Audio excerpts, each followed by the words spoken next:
Nanti saya akan share linknya di YouTube ya. YouTube-nya itu YouTube itu banyak kelas saya yang saya record, saya masukin situ. Kalian bisa lihat kelas-kelas saya yang lain juga. Ayo, apa lagi?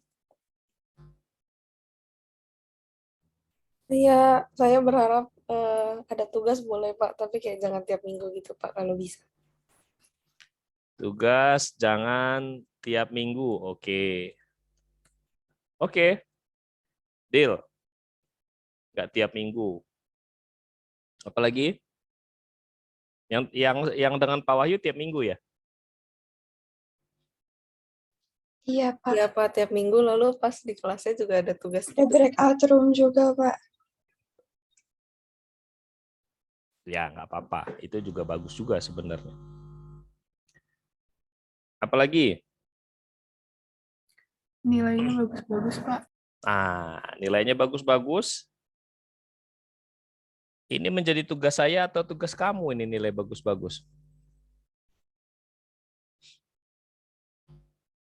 Yang bisa saya katakan gini, kalau kalian mengikuti kelas dengan baik, bertanya, berdiskusi, aktif, dan belajar dengan baik, nilainya pasti bagus. Tidak mungkin saya memberikan nilai bagus kalau hasilnya jelek. Pertama, berarti nanti nilai kalian misalnya A semua, itu akan menjadi meaningless. Ya, meaningless. Istilahnya itu inflasi nilai gitu ya. Buat apa kamu dapat nilai A tapi seluruh seluruh mahasiswa juga dapat A. Jadi itu meaningless. Jadi dan saya ingin ingatkan nilai bagus itu adalah hasil dari apa yang kalian lakukan. Biasanya nanti saya akan kasih UAS-nya itu essay gitu ya. Dan saya akan memberikan waktu asistensi. Nah, itu yang selalu saya lakukan karena saya melihat asistensi itu memiliki dampak yang sangat baik. Jadi nanti kalau kita sampai minggu ke-16, minggu ke-15 atau minggu ke-14 saya akan berikan waktu asistensi, kalian bisa one on one, bisa secara rame-rame kita membahas tugas yang sudah kalian buat. Biasanya saya bebaskan. Bebaskan tuh yang nggak mau asistensi juga nggak apa-apa. Tetapi sepengalaman saya, yang banyak asistensi biasanya nilainya lebih baik. Karena apa? Karena saya baca lagi tugasnya, saya review, baca review gitu. Dan dia meningkat, meningkat, meningkat. Clear ya? Itu yang bisa saya katakan. Jadi kalau tugas nilainya baik-baik, I will guide you to get a good mark, a good score. Tapi ada juga yang tidak mau di-guide. At the end, this is your option. You are a grown up person. Kamu sudah dewasa. Oke? Good. Apalagi? Saya materi sama pembelajarannya diajarin pakai bahasa Indonesia. Pakai bahasa Indonesia? Iya. Oke. Materi bisa jadi tidak seluruhnya pakai bahasa Indonesia. Ya, kenapa? Karena kalian harus terekspos dengan bahasa Inggris dan saya akan mencampur bahasa. Ya, saya akan mencampur bahasa yang saya pakai yaitu bahasa Inggris, bahasa Indonesia. Bukan dengan tujuan untuk gaya-gayaan seperti anak Jaksel gitu ya. Bukan. Saya melakukan itu on purpose. Jadi saya punya tujuan melakukan itu. Saya ini juga saya sering mendampingi UMKM. Kalau saya kasih materi ke UMKM, not even one single word saya pakai bahasa Inggris. Dan saya rasa teman-teman mahasiswa seharusnya terekspos dengan bahasa Inggris. Karena eranya kalian itu sudah bukan lagi hanya bahasa Indonesia. Jadi kalau ada materi yang misalnya PowerPoint nanti bahasa Indonesianya it's so easy untuk kalian mencari artinya karena ada Google Translate. Tetapi kalaupun saya pakai bahasa Inggris, saya pasti jelaskan dengan baik dengan bahasa Indonesia juga gitu. Artinya bukan artinya, tetapi maknanya saya akan jelaskan.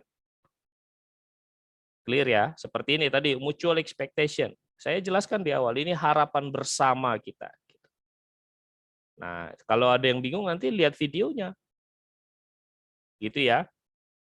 Jadi, bahasanya akan saya campur dengan tujuan supaya kalian terekspos dengan lebih baik dengan bahasa internasional. Era kalian tuh bukan lagi eranya di Indonesia saja. Makanya Indonesian and Global Economic History. Clear ya? Oke, good, very good. Ada yang lain? Pak, saya berharap PPT materinya di-upload di material di portal. Oke, saya akan upload PPT dalam bentuk PDF. Karena hanya bisa PDF di portal kita. Dan PDF-nya itu maksimum 5 MB.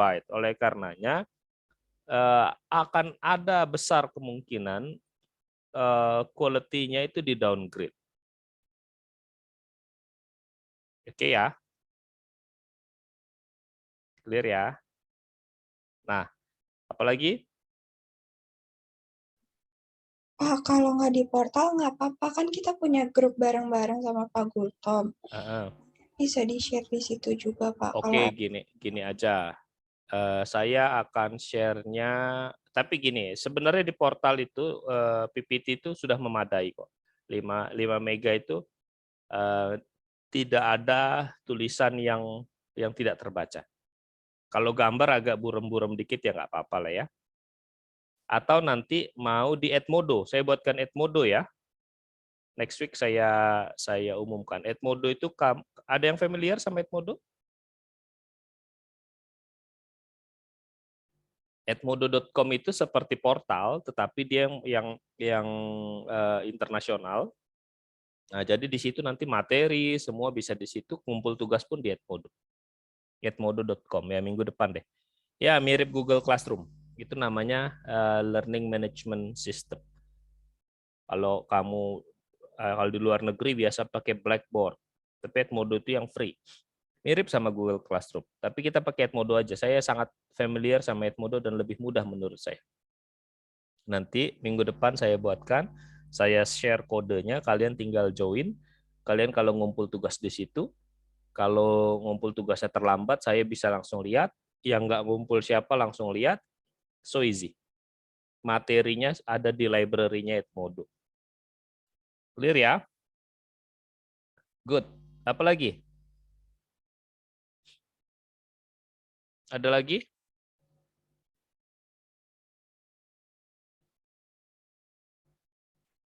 Sudah?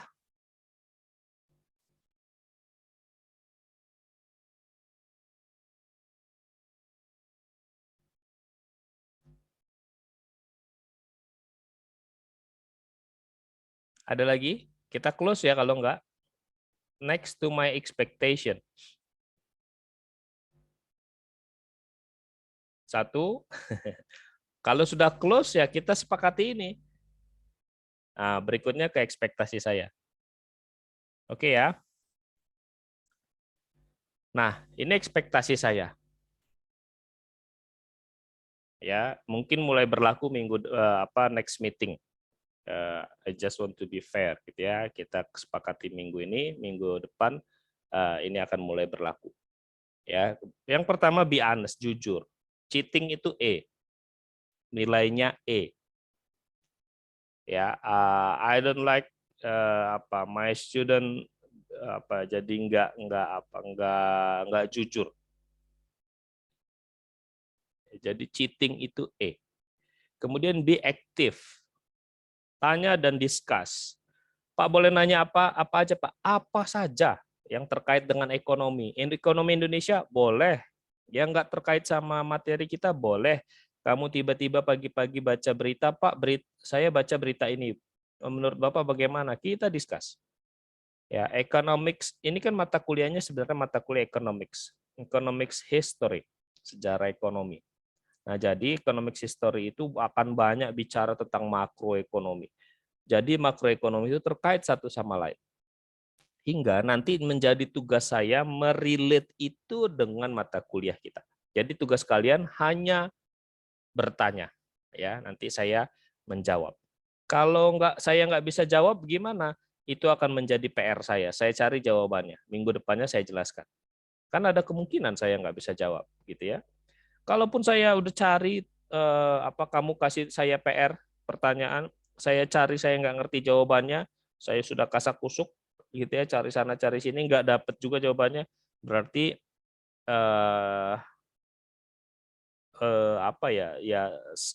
I have to say sorry, itu pertanyaan, saya nggak punya capacity untuk menjawab itu, gitu. Mungkin itu sudah levelnya S3 mungkin, gitu ya.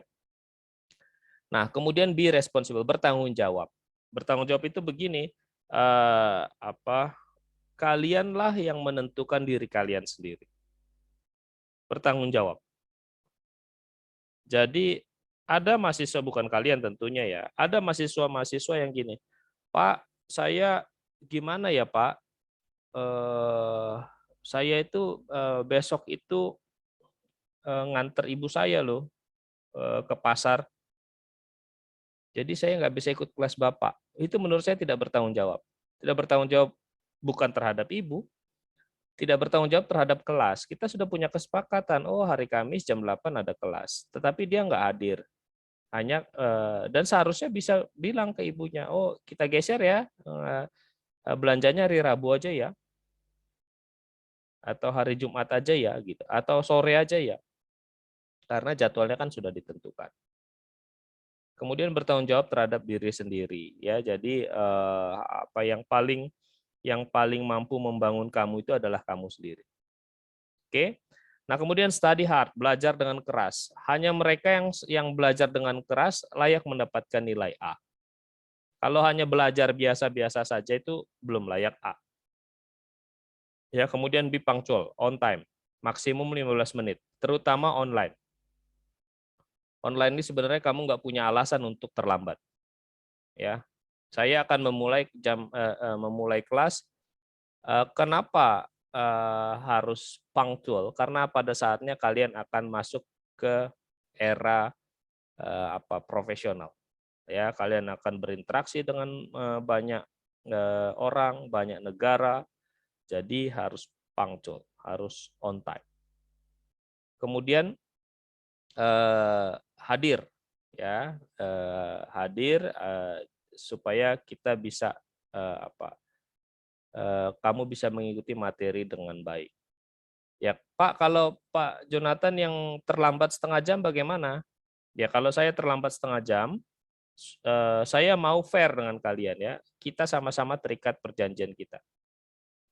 Kalau saya terlambat setengah jam, lewat dari 15 menit, kelasnya kalian boleh tidak ikuti. Pak, Bapak kan terlambat. Saya nggak usah ikut kelas Bapak. Boleh, kalian absen aja. Gitu ya, kalian absen saja.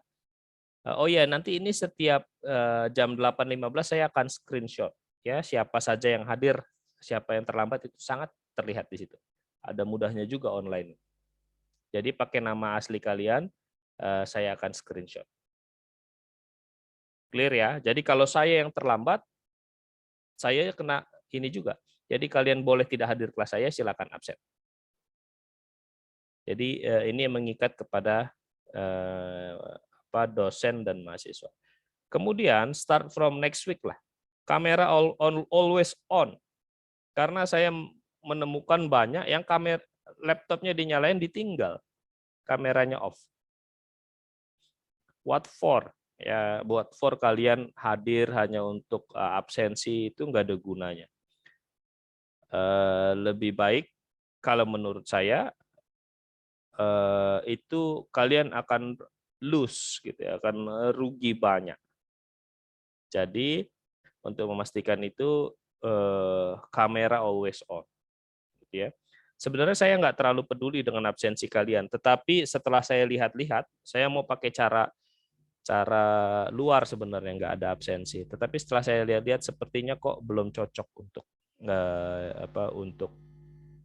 mahasiswa S1 Indonesia. Oke, ada pertanyaan? So far? Pak, Kamu, ya silakan. Kan tadi Bapak kasih contoh yang be responsible itu kalau ke pasar gitu dia nggak masuk kelas. Nah, kalau misalnya itu ada kepanitiaan, terus kita dengerin nih Pak, maksudnya kita masuk, kita dengerin pakai earphone wireless gitu. Cuman kita nggak bisa untuk on cam itu gimana Pak? Apakah dimaklumin gitu? Ya, sebenarnya kepanitiaan itu pun harus menyesuaikan dengan jadwal kuliah. Ya, karena your main activity di kampus itu sebenarnya berkuliah. Kegiatan kemahasiswaan itu menunjang itu. Tapi oke lah, saya akan mencoba maklum begitu ya. As long kamu punya surat kepanitiaan. Clear ya? Oke Pak. Ya, nanti saya akan tanya juga dengan ke kabaknya itu, kepala bagiannya dengan Pak Meko. Pak Meko ini ada acara ya? Begitu. Oke, clear? Ada lagi pertanyaan? Nah, ini saya ingin sampaikan kalian, ini nggak apa-apa ya, karena ini pertemuan pertama. Kalian idealnya aktif, diskusi, bertanya. Ya, jangan malu bertanya, tidak ada pertanyaan bodoh. Ya, semua pertanyaan itu baik dan pasti memiliki value. Ya, jadi jangan ragu untuk bertanya. Saya tidak pernah menjudge orang yang bertanya, kok pertanyaannya begini banget ya? Enggak. Saya sangat happy dengan mahasiswa yang bertanya. Saya jauh lebih happy mahasiswa bertanya daripada mahasiswa diam. Ya, jadi kalian bertanyalah sebanyak-banyak. Dan kelas ini adalah kelas equal. Apa yang artinya kelas equal? Setara. Setara antara siapa dan siapa? Antara kamu dan saya. Saya adalah dosen. Saya akan melaksanakan peran dosen. Mahasiswa akan melaksanakan peran mahasiswa. Nah, kemudian kelas ini adalah kelas knowledge co-creation. Jadi kita akan meng-create ilmu sama-sama. Clear ya? Maksudnya apa, Pak? Maksudnya ilmunya bukan datang dari saya saja.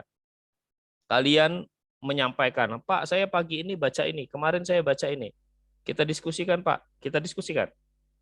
Create new knowledge. Jadi saya bukan sumber ilmu, ayo kita ciptakan ilmu sama-sama. Biasanya dari diskusi itu banyak sekali pemahaman baru, banyak sekali pandangan yang bisa kita adopt ya, kita ambil. Clear ya? Jadi itu. Jadi saya equal. Makanya mutual expectation kita juga terikat dengan perjanjian yang sama. Kalau ada saya terpaksa misalnya harus mengganti kelas, itu pasti not for personal interest. Pasti itu tugas kampus. Ya, yang terkait dengan kampus. Tugas saya di kampus itu ada pengajaran, ada pengabdian masyarakat. Ya, ada penelitian. Jadi itu saya memiliki tugas itu. Jadi nanti kalaupun nanti harus mengganti kelas atau saya jadikan asinkronus, dan asinkronus itu artinya nggak tatap muka begini, saya pakai video. Kalau saya jadikan asinkronus itu pun legal, ya artinya bahkan didorong oleh dikti, oleh pemerintah, bahwa mulai dicampur kelasnya sinkronus, ini sinkronus tatap maya, dan asinkronus. Asinkronus itu by video. Kamu tidak bisa merespon secara langsung. Begitu ya. Ada pertanyaan dulu? Dan saya akan sangat objektif. Saya bisa pastikan ini. Saya tidak subjektif. Saya tidak menilai orangnya, tapi saya menilai hasilnya. Jadi kalaupun saya misalnya kamu nggak senyum sama saya waktu ketemu, tidak mempengaruhi nilai kamu. Kamu mau senyum-senyum terus waktu kita ketemu, I'm happy, you have a good manner, tapi tidak mempengaruhi nilai kamu juga, gitu ya. Kamu bilang selamat pagi Pak, ramah, ajak saya ngobrol gitu kalau ketemu, saya happy karena itu perilaku yang baik, sopan. Tetapi kalaupun enggak, tapi itu tidak mengubah nilai kamu. Kalaupun kamu jutek sama saya, itu pun tidak mengubah nilai kamu, nggak bikin kamu nilainya jadi lebih jelek. Kalau kamu ramah, tidak menjadi lebih bagus. Nah, terbayang ya, intinya saya hanya menilai apa yang ada, yang bisa saya assess dengan baik. Oke? Nah, kita masuk international trade and globalization. Nah, ini akan kita discuss. Apa sih international trade? Kenapa? How it works? What are the implication? Issues-nya apa saja? Masalah-masalahnya apa saja? Lalu Indonesia itu ada di mana di international trade? Clear ya? Nah, pertanyaan saya, globalisasi itu apa sih? Anyone? Kira-kira di era globalisasi bla bla bla gitu. Kira-kira globalisasi itu apa ya?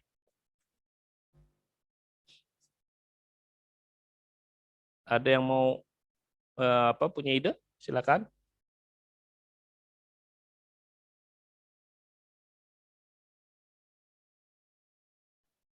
Ayo, jangan takut salah.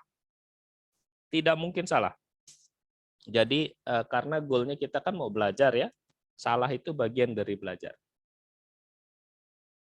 Ayo, ada yang punya pandangan apa itu globalisasi? Masuknya pengaruh luar Oke, good. dalam negeri ini, Pak. Masuknya pengaruh luar ke dalam negeri, good. Itu salah satu bagian dari globalisasi. Jadi kita mengglobalisasi itu, terglobalisasi itu sudah lama sekali ya. Dari zaman nenek moyang kita itu kita sudah terglobalisasi. Karena pengaruh luar itu di Indonesia itu banyak sekali, sangat terlihat. Pengaruh dari China, pengaruh dari Arab, pengaruh dari Asia, pengaruh dari Afrika, ya. Papua itu pengaruh dari Afrika. Melayu itu pengaruh dari China. Kemudian ada macam-macam. Dan kita juga mempengaruhi keluar dari zaman nenek moyang kita. Ya, bangsa Bugis itu sudah berjualan sama bangsa aborigin itu mungkin dari tahun sebelum ada kerajaan, gitu. Jadi betul. Apalagi Melissa Leo ini menjawab yang ini bukan perubahan atau perkembangan teknologi, itu bagian dari globalisasi. Itu tools menjadi lebih global. Ya, jadi itu bagian dari globalisasi. Itu yang mendorong globalisasi. Oke, ada lagi? Ayo, apa kira-kira? Perubahan antar negara, Pak. Misalnya budaya atau produk antar negara tersebut. Oke, good. Jadi perubahan di tiap negara gitu ya. Karena saling mempengaruhi tadi ya. Itu bagian dari globalisasi. Biasanya kita makin ketemu ke tengah. Itu yang disebut universal. Makanya dulu orang Jepang itu rigid dengan struktur. Ya, kalau dia anak buah, dia harus hormat ke bos dan seterusnya. Tetapi pengaruh Barat masuk. Nah, itu akan sekarang masih ada di Jepang seperti itu, tapi mulai luntur, mulai ke tengah, jadi universal. Jadi ada norma-norma yang secara informal itu disepakati atau dilakukan di seluruh dunia. Kita menuju ke sana. Indonesia pun begitu. Very good. Ada lagi? Dalam konteks ekonomi. Nah, ayo, globalisasi itu apa ya? Kalimatnya dulu deh, globalisasi. Menjadi global. Gitu. Ada yang punya? Perdagangan di seluruh dunia dan Bagaimana? pergerakan orang antar negara. Ya, perdagangan seluruh dunia dan pergerakan orang antar negara. Very good.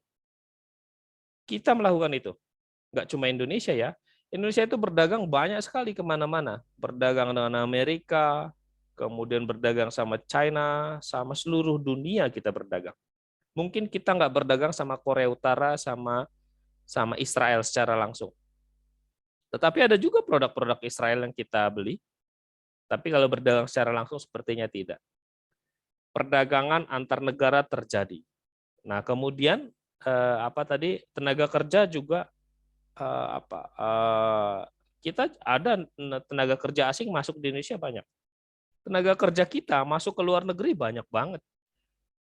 Tapi sayangnya sebagian besar adalah PMI, pekerja migran Indonesia. Yang disayangkan itu adalah mereka low skill hingga bayarannya murah. Nah, globalisasi itu kalau kamu nanti suatu saat kamu tinggal di luar negeri sangat terasa. Kalau kamu tinggal misalnya di saya pengalaman tinggal 2 tahun di Australia, sepertinya di kota itu seluruh negara itu hadir di situ dan itu lazim banget. Ketemu orang dari seluruh dunia itu sangat ya daily life itu begitu. Di kampus saya yang sebelumnya itu berasal dari 150 negara.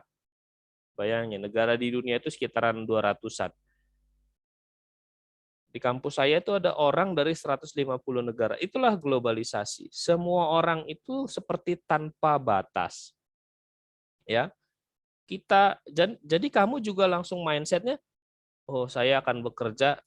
Jangan lagi pilihannya di Jakarta, di Semarang, di Bandung. Bukan cuma itu, opsi kamu menjadi lebih luas. Jakarta, Semarang, Bandung, Singapura, Amerika, Kanada, ya, di Kutub Utara, gitu, di Alaska, terserah kamu. You have the option. Itulah globalisasi. Ya. Nah, kita akan bicara itu. Pertanyaannya kenapa ya harus globalisasi? Nah, itu nanti kita discuss. Kita secara ekonomis itu sangat bisa dijelaskan. Nah, apa itu international trade? International trade is an exchange, pertukaran involving a good or services conduct between at least 2 different countries. Dia pertukaran yang dilakukan. Pertukaran apa? Barang dan jasa yang dilakukan setidak-tidaknya 2 negara.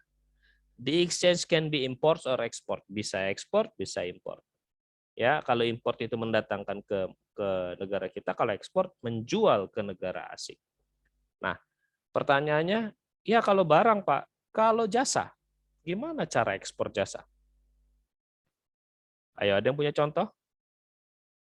Silakan.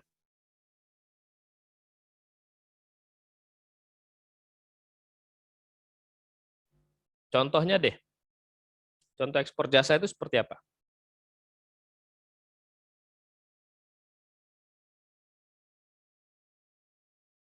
Anyone? Siapa yang mengikuti berita perang Rusia Ukraina? Salah satu sanksi yang diberikan oleh Amerika adalah memfreeze, membekukan bank-bank di Rusia menggunakan fasilitas SWIFT. Ada yang tahu apa itu fasilitas apa itu? SWIFT itu dimiliki oleh negara barat. Jadi jasa yang diberikan oleh negara-negara barat di dunia perbankan hingga transaksi antar bank itu bisa terjadi dengan mudah. Bank BCA bisa transaksi dengan Bank BNI, ya itu di dalam negeri. Bank BCA bisa bertransaksi sama Deutsche Bank, mulai ya ke luar negeri. Bank Indonesia bisa bertransaksi sama misalnya bank-bank asing ya, banyak banget ya. Bank misalnya bank di Dubai, bank di Virgin Island, bank di macam-macam ya di Amerika di mana-mana itu menggunakan satu platform. Nah itu contoh mengekspor jasa. Ada lagi yang mengekspor jasa sekarang makin mudah. Kamu memberikan jasa misalnya digital marketing agency untuk UMKM atau usaha kecil di Singapura. Itu jasa bisa dilakukan. Ya, jadi sekarang so much easy to export services. Dan misalnya saya kasih contoh lagi, kalau kamu di Australia, kamu nelpon ke operator telepon itu yang angkat nanti orang India. Ya, operatornya orang India. Kenapa pakai orang India yang berbahasa Inggris tentu ya? Kenapa pakai orang India? Karena orang India biaya per jamnya murah. Sedangkan orang Australia biaya per jam itu bisa $20 per jam. Di India paling nggak sampai $1 per jam. Nah, jadi dia ekspor. Lebih murah meng-hire orang India tetapi memakai fasilitas international call daripada meng-hire orang Australia memakai fasilitas domestic call. Tetap lebih murah pakai international call. Jadi call kamu itu dioper ke India, lalu yang menjawab adalah operator di India, itu masih lebih murah. Karena tadi ya ada domestik itu peran teknologi sangat kuat. Globalisasi itu peran teknologi sangat kuat. Ada pertanyaan? Ada yang tahu Indonesia itu ekspor apa saja sih?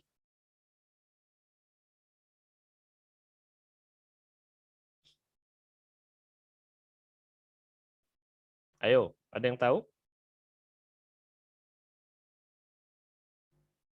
Minyak sawit, very good. Batu bara, very good. Minyak sawit kita tuh mungkin terbesar di dunia itu dari kita, minyak sawit. CPO namanya, crude palm oil. Kopi, teh, kakao, betul. Itu komoditas. Batu bara kita juga super besar. Kita ekspor batu bara ke China, karet, betul. Itu komoditas kita banget itu ya. Kalau Israel, saya ambil Israel karena menurut saya Israel tuh nggak ada sumber daya ya. Dia ekspor apa? Kok bisa negaranya maju? Biasanya negara maju itu orientasinya ekspor. China itu ekspor.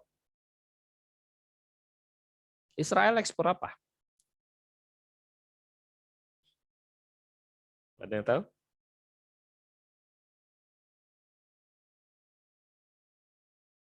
Israel ekspor teknologi. Kalau China kita udah tahu lah, semua diekspor oleh China ya.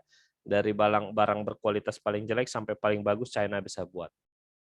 Ya, mobil China bisa buat, pesawat tempur, kapal semua China bisa buat. Nah, kalau Singapura apa ekspor?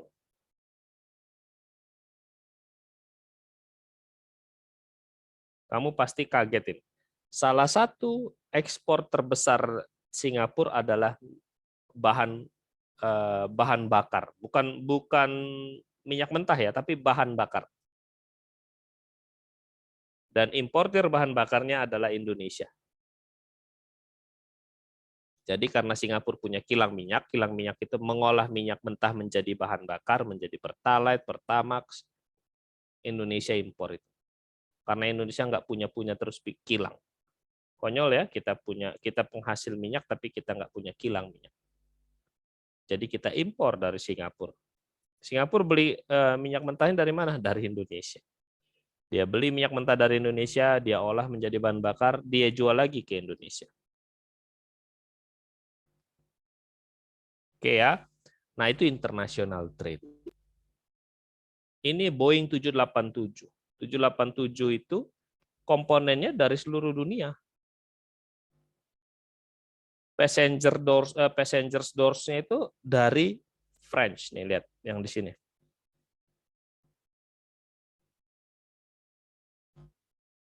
Ini. Pintunya itu dari Prancis. Perkabelannya dari Prancis. Design and Product Lifecycle Management software-nya dari Prancis. Electric brake-nya Prancis. Interior lighting-nya Jerman.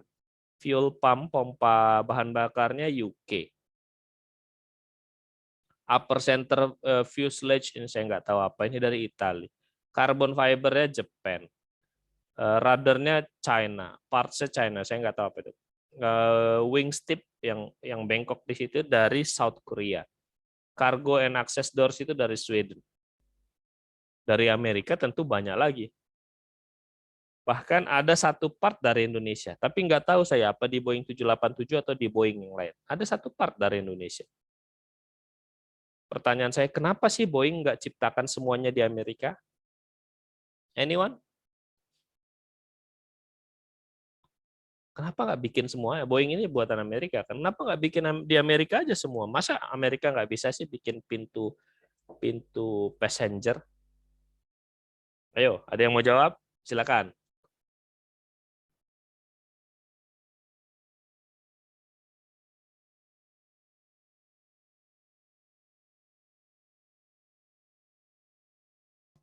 Keterbatasan bahan. Oke, mungkin bisa jadi itu problemnya. Good, keterbatasan bahan. Apalagi? Nanti saya discuss ya. Mungkin kalau dia minta tolong dari negara lain, Mm-mm. bagian-bagiannya, jadi itu kan membangun kerjasama. Terus juga kayak pas udah jadi, si negara ini tuh lebih lebih percaya itu pesawat ada hasil kerja dari negara kita loh, jadi kita mau beli dari si Amerika. Very good. Itu salah satu pertimbangannya. Jadi ada exchange ya. Oh ya, saya mau beli karena kalau saya beli produk itu, saya juga tenaga kerja saya dipakai gitu ya. Itu salah satunya. Jadi ada deal-deal yang tidak hanya deal ekonomi antar negara. Very good. Tapi nanti kita akan fokus ke ekonominya. Apalagi? Mostly negara-negara itu seproduk itu mengimpor dari mana-mana. Mostly kalau pertimbangan ekonominya adalah karena misalnya Amerika bisa nggak bikin passenger doors, pintu penumpang? Bisa, tetapi dia punya keterbatasan. Di mana misalnya, oh Prancis lebih bagus bikinnya.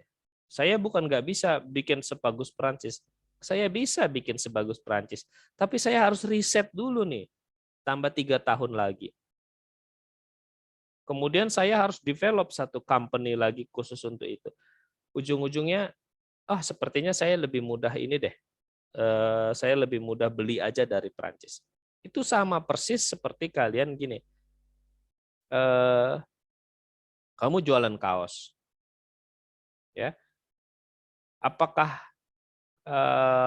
kamu pilihannya kan kamu buat dulu kaosnya, kamu sablon gitu ya?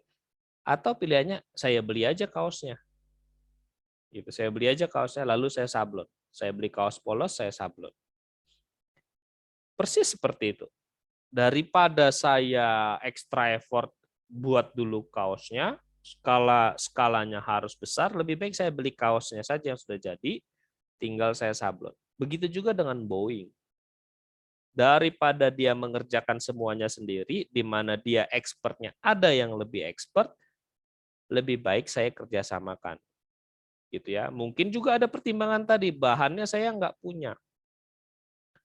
Kamu tahu nggak, Indonesia itu kaya akan apa nih, nomor 1 di dunia? Komponen baterai.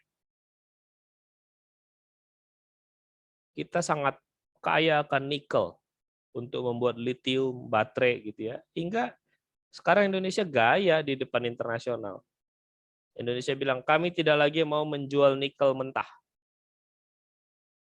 Litium mentah nggak mau lagi. Kami mau kalian buka pabrik di Indonesia. Makanya LG ini sekarang mau membuka pabrik baterai untuk pasok seluruh dunia di Indonesia. Karena sumber dayanya ada di Indonesia. Nah, nanti misalnya Boeing atau misalnya Tesla gitu mau punya baterai, daripada dia bangun sendiri di Amerika, nanti dia impor lagi bahannya dari Indonesia, kemudian dirakit sana, itu expensive, terlalu mahal. Tenaga kerja Indonesia tenaga kerja Amerika mahal. Lebih baik dia beli baterainya LG gitu. Karena LG sudah ahli di sana, LG memproduksinya di sumber daya yang bahan bakunya ada di Indonesia.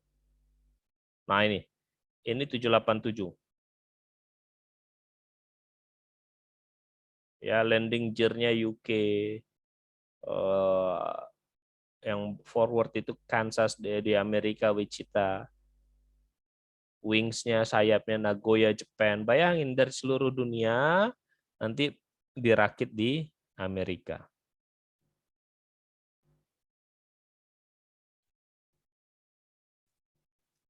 Ini iPhone X.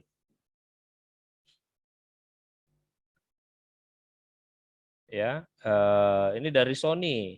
Kameranya dari Sony. Sony berarti Jepang. Macam-macam. Ini ada dari LG. Ini Japan based. Kemudian ini dari Hong Kong nih, casing. Samsung dari Korea. Yang merakit mana? Foxconn. Foxconn itu bisa jadi di Taiwan, bisa jadi di China. Jadi yang merakit Foxconn, komponen-komponennya dari mana-mana.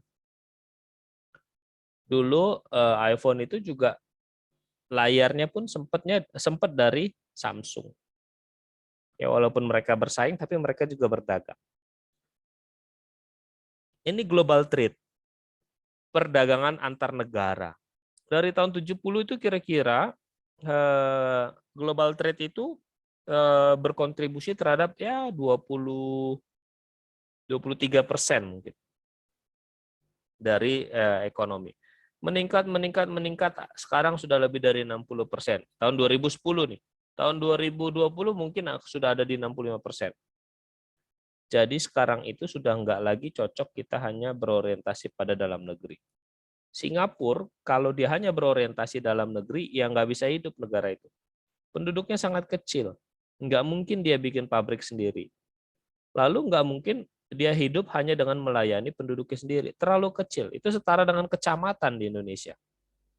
Kabupaten lah, kabupaten kecil.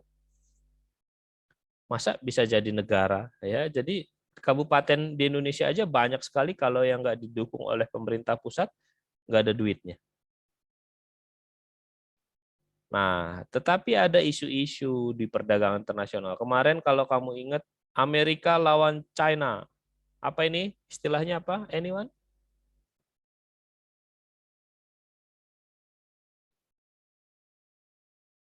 Apa istilahnya? Trade war, perang dagang. Waktu summer 2018, Amerika bilang, saya kasih pajak 25%, senilai 25% dari 50 billion. China balas, dia juga kasih pajak. Ini waktu zamannya Donald Trump ya. Kemudian September 10% dari industri yang senilai 200 billion dibalas China. Oke. Saya juga kasih pajak 10% dari, biasanya industrinya itu misalnya dari industri tekstil, saya pajak senilai 200 billion, pajaknya dinaikin jadi 10%. China bilang, oke, saya juga naikin. Ini perang dagang. China selalu merespon. Dari 10% dinaikin ke 25%. China apa yang dilakukan China? Naik juga ke 25% pajaknya. Ya, September 2019, Amerika mempajak lagi 15%. Apa yang dilakukan China? Pajak lagi 10%. Ya, jadi ini beradu-adu. Ini disebut perang dagang. Ya, biasanya pajak ekspor itu nggak sebesar, nggak sampai puluhan persen, maksimum 10%. Bahkan di Singapura itu 5%-an pajak ekspor. Nah, ini disebut perang dagang. Kenapa Amerika melakukan ini? Untuk mengurangi barang Cina masuk ke Amerika, atau untuk melindungi barang-barang Amerika. Kenapa? Karena barang China selama ini murah sekali, hingga barang Amerika nggak laku. Oleh karenanya kalau dipasang pajak 25%, minimal barang China akan naik harganya 25% di pasar Amerika. Nah, tetapi ini kan secara ekonomi, masih banyak pertimbangan lain yang secara politik. Ya. Kalau kamu mau bertanya silakan ya. Ada yang ngeh nggak dengan masa-masa ini? Ya, itu Donald Trump lawan Xi Jinping. Kenapa sih negara melakukan ekspor? Pertama, sumber daya. Melakukan international trade, pertama sumber daya. Singapura bagaimana dia kalau tidak berdagang sama Indonesia mengenai untuk minyak makan? Ya dia nggak punya sawit. Mau nggak mau dia harus impor dari Indonesia. Singapura bagaimana mau punya baju, orang dia kalau mau bikin pabrik tekstil terlalu mahal. Ya udah dia impor dari China. Gitu ya. Begitu juga dengan Indonesia. Indonesia bagaimana mau punya mobil mewah? Kita nggak punya pabriknya. Nah, jadi kita impor dari luar. Kemudian memperluas demand. Oh, Indonesia sekarang punya punya produk di lokal itu. Di lokal itu oke. Tapi supaya bisnisnya makin lancar, saya mau memperluas demand saya, permintaan saya kemana? Ke luar negeri. Yang ketiga, mengurangi cost. Kenapa? Oh, di China tenaga kerja lebih murah, jadi daripada produksi di Amerika lebih baik produksi di China. Daripada produksi di China, lebih baik produksi di Indonesia, lebih murah lagi Indonesia dari China sekarang ya. Tetapi ada pertimbangan lain, infrastruktur di Indonesia nggak sebagus China. Gitu. Etos kerja orang Indonesia tidak sekencang China. Gitu. Nah ini sumber daya. Ada ini misalnya ini kalau nggak salah tembaga ya, ada macam-macam. Ini kapas, ada ini minyak, ada kedelai, ada ini platina, ada logam dan macam-macam. Indonesia itu di beberapa komoditi dia sangat kuat. Misalnya CPO, nikel, batu bara cukup kuat. Minyak dulu kita kuat, dulu kita net eksportir, artinya kita lebih banyak mengekspor daripada mengimpor, sekarang sudah terbalik. Kita lebih banyak impor daripada ekspor. Nah, ini tahun perbandingan tahun 2017 dan di 2100 proyeksi ya. Proyeksi.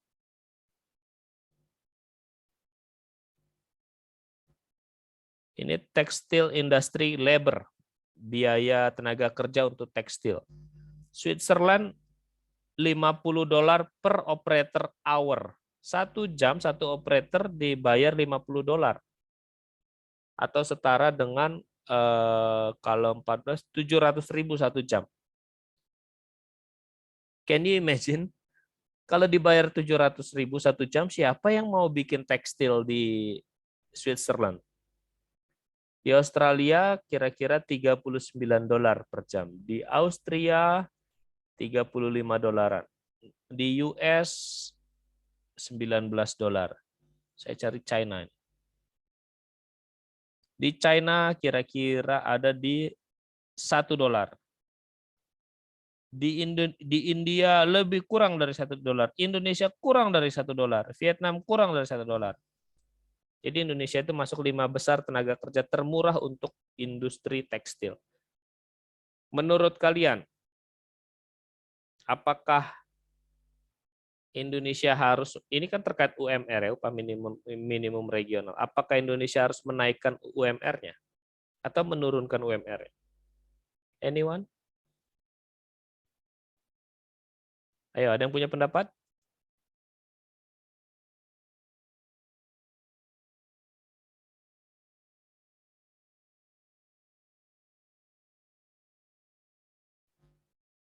Ayo.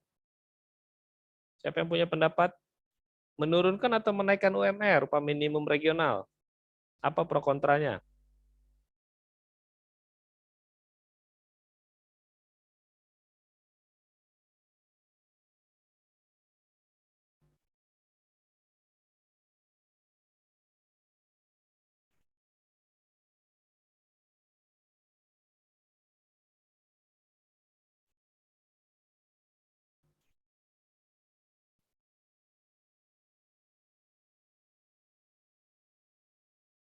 Ayo.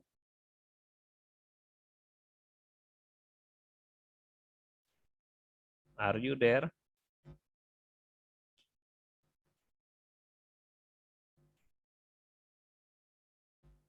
Nah, coba open cam dulu semuanya, open cam. Jangan-jangan saya sudah ditinggalin.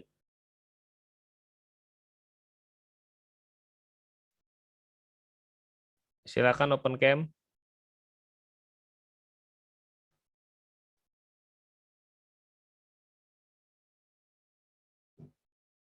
Apa suara saya terdengar? Terdengar ya. Silakan open cam. Saya mau screenshot dulu.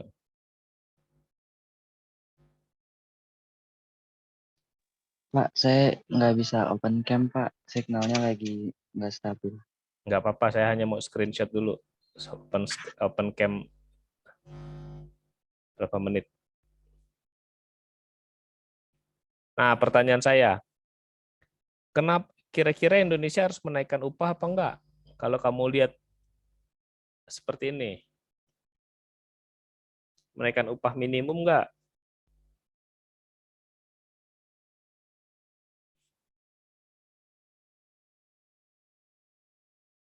Ayo dong. Nggak ada salah benar ini.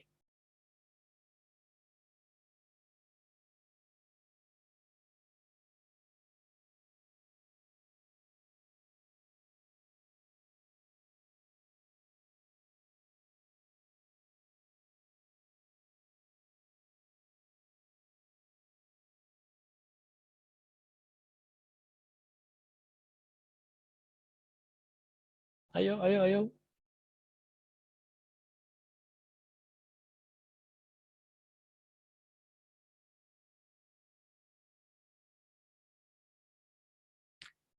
Oke, ya itu dilemanya ya.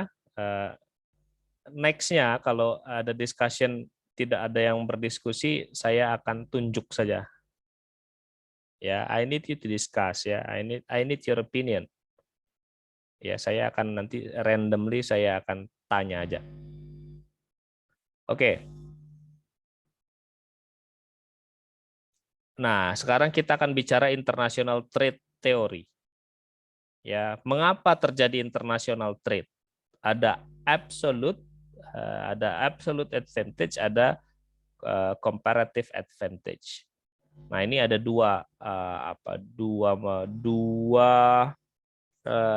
advantage yang bisa kita lihat ya. Nah, pertama, how do we satisfy our wants? Gimana kita memenuhi kebutuhan kita? Yang pertama, kita bisa economically self-sufficient, secara ekonomis kita memenuhi kebutuhan sendiri, atau kita bisa juga berspesialisasi dan berdagang dengan lain. Oh, saya jagonya gini deh, nggak usah international trade. Lebih baik kamu menanam padi semua sendiri atau kamu berspesialisasi untuk hal-hal yang kamu jago saja, kamu dapat duit, kemudian kamu membeli padi. Atau mana lebih baik kamu menanam semuanya sendiri, kamu jadi nggak perlu keluar uang, semua kebutuhan kamu penuhi sendiri, atau kamu berkonsentrasi saja cari uang hingga kamu bisa berdagang atau trade, membeli dari yang lain. Kira-kira mana yang lebih baik menurut kamu?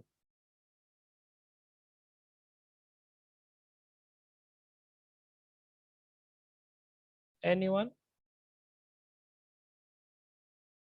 Cari uang, Pak. Cari uang. Kenapa?